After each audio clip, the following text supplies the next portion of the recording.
eat food, yes, and do common things. But then, listen to this. What conversation can a fool have with a wise man if all he speaks is folly?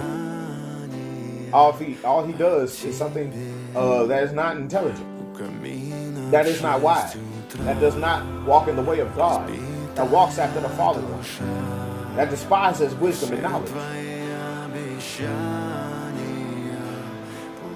What conversation you gonna have if he ain't there to learn nothing?